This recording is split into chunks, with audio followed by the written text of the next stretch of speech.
Welcome back to another pen talk. Thank you very much for tuning in and following me in my exploration of the wide world of pens. And yes, we have a new pen from Asvine. It's been reviewed by a couple pen reviewers already, so I'll try to add my little 2 cents. It comes in this standard sleeve, which is around a plastic box. Pop open the cover. A nice instruction manual covers all the filling systems. They give you this nice Asvine wrench, and we see the pen. Yes, it's the Asvine V200. A substantial pen, similar to another pen which we will show a little bit later. Cap comes off in a little bit over 1 1/4 turns, and I have a Bock extra fine nib. We'll see how it writes. My experience with these have not been the best. It's a nice, good sized pen with good weight to it, not too heavy, not too light. The titanium section, that surface is not slippery. And as you can tell from the back of the barrel, yes, you can post it. It posts very secure with those O-rings. Takes some pressure to put the cap on. And it certainly is secure, but it does back weight the pen, and it's certainly not what I would consider to be adding to the writing experience. And because it is on that knob, if you turn the cap, you turn the knob. But with a vac filler, that's not as critical as it is with a piston filler, where you could squirt ink out by doing that. And when you write with a vac filler, you want it, that stopper above the section. You can see as you screw it down, it cuts off ink flow. And you can write with what's in that feed, but maybe after a paragraph or two, it'll stop writing, and if you don't remember to unscrew the blind cap, vac cap, whatever you want to call it, you will not be able to get ink out. So I've talked about how Hongdian has taken designs and done subtle changes to them to improve the model, to add more functionality, or to add different functionality to the pen. So the V200 obviously will be compared to the P36, which is a piston fill. The metal bits are titanium on all these two models. The clip is similar, but they, again, made a nice change to the design of the clip.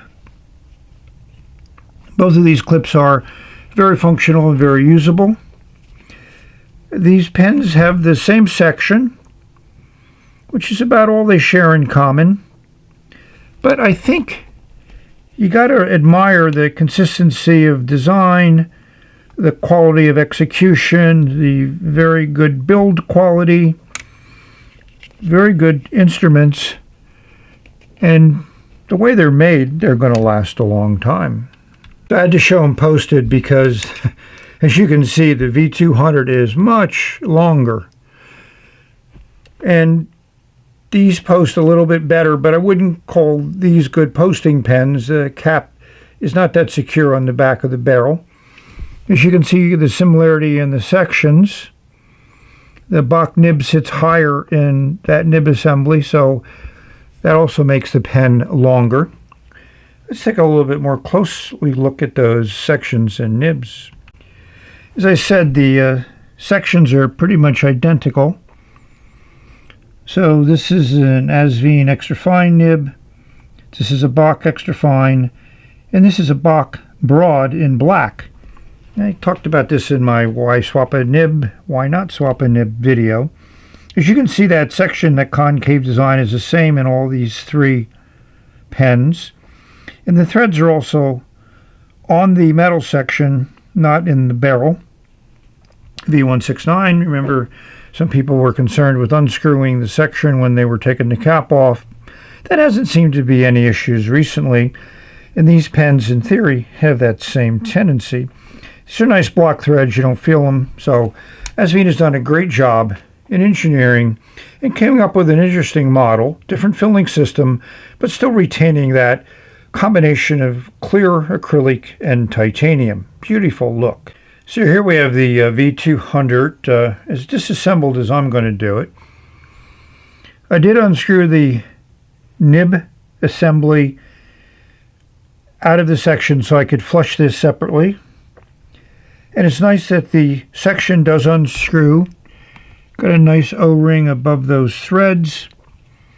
So you can easily clean this out if you need to, change inks or whatever. And you don't need to disassemble the piston to do that. The only reason that you would disassemble the piston is if you needed to do some lubrication or something like that, but I think this pen would have a long life before that would be necessary.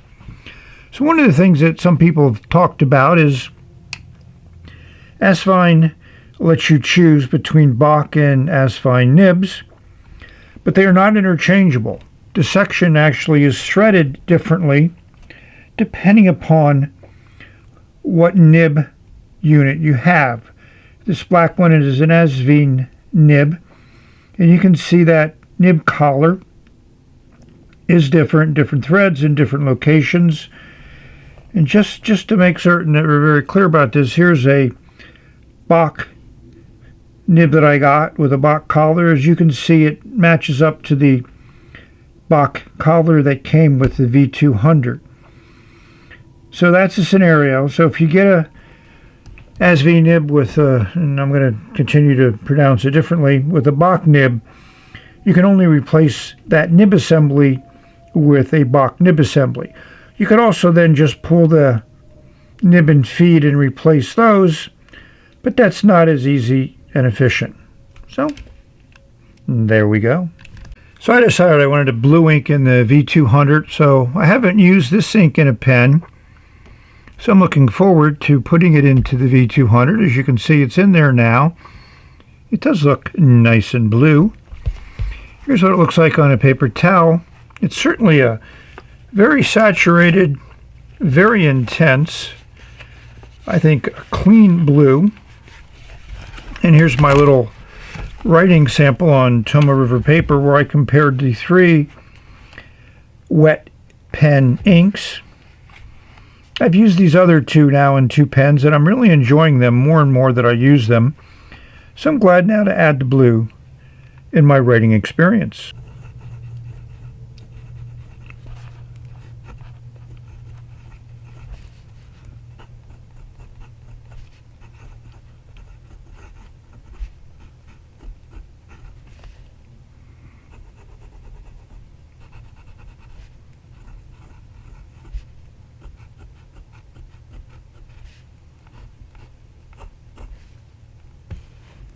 Well, first off, I love the color.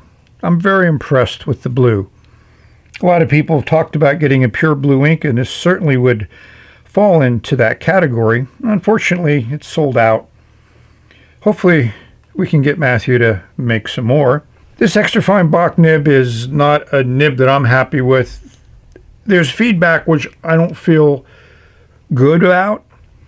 It's not like a smooth graphite pencil feedback. It's more like something that needs to be smoothed and polished. The flow's okay. It's certainly an extra fine line, so those things are good. It's an extremely stiff nib. It's stiffer than the Asvine nibs, which again, I prefer the extra fine Asvine nib. But when this pen was offered to me and I asked for an extra fine Asvine nib, they said they had already provided a reviewer with that, so they asked me to use the extra fine Bock. So that's why I have it. If I was to use this pen, I'd probably swap out that nib. I have some excellent broad Bock number 6 nibs that I think would really work well and really work well with this ink. But this is the pen that I have, and it's not my favorite. So in talking about Asvine models, I consider this a series. The P30 came out a while ago, a year or so. Bullet-nosed, piston fill, heavy brass pen. It's nice that they did the piston here in a similar color to the brass, and this also has a entirely metal cap, which adds a lot to the weight. Then they came out with the P36, where instead of brass it's titanium, so it's a lighter metal. All metal cap. Here's a turned acrylic cap with just some metal details to it. Then they made a slight revision to this model, which they incorporated into the cap band here, which I think is a great change, because now it covers the very end of the cap, which I've never had a problem with these cracking, but it certainly makes it more stable and stronger with a metal cap on the end. And then we have the V200, which they now squared off the ends, so that was a change. They don't make many pens with a square end like that. And the cap does replicate the newer cap on the P36 here. Vac filler versus piston filler. So we could have a long discussion about different filling mechanisms, but I prefer a piston filler to a vac filler because, number one, it's easier to get a pretty full fill. Yes, you can use various tricks, but if you just do one plunger full, you'll get a little bit over a mil. I've tried different approaches in pulling the piston up and down, and some people are better at it than I am, but it's something that is certainly more difficult than using a piston filler. That's my opinion. So one thing these models all share in common is they post very high. They post on that end of the barrel, so if you turn the cap, you'll turn the piston or the vac filler. Vac filler is not as critical because you should open up that cap to let ink flow into the feed. But none of these I would call good posters. They all change the balance significantly, especially the P30 with a very heavy cap, almost twice the weight of the other ones. But, you know, it's a consistent design. They also did a nice change, I think, to the design of the section. This has a big flare out at the end, and it's a thinner section. This section is your nice hourglass shape, so you get to feel, as you get towards the end, it does increase in its diameter. So you got a nice spot to hold there. And they kept this section pretty well the same for the 3 titanium models that they make. This is just a visual close-up. I've shown this with the 3 titanium ones, but I just wanted to throw in the P30 just so you can see a little bit more closely on how that section design has evolved and changed, I think, in the right direction. And there's a variety of nibs here: Bock, Asvine, Bock. And yes, this came with a Bock Extra Fine, which I did not care for. I swapped it out for the Bock Broad, which I think is a great nib, and I really enjoy it. I have a number of Bock Broad nibs, and all of them are great writers.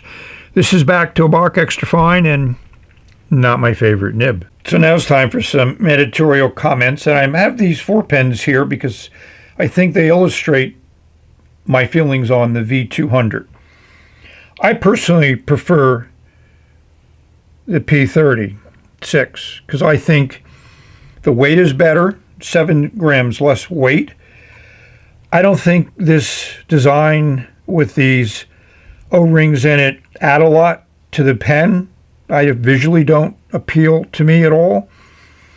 The smaller clip certainly doesn't, to me, add to the design. I like the clip size and shape on the P36. And I prefer a piston filler over a vac filler. So for that reason, I know there's a number of pen reviewers, which you may have watched their video reviews, that fall in love with the V200. I am not one of them. You know, that's the way it goes. We've reached the conclusion of this video. I hope it finds everyone safe, healthy, and happy, enjoying your pens. Let me know whether you like the V200 if you have one, or if you prefer the P36 if you have one of those, or if you have both of them, even better. How do you feel they compare? So I want to thank everyone for watching. I appreciate your support. I love comments. You know, get engaged. Makes the whole pen experience even better. So we've reached the end, and we will say bye.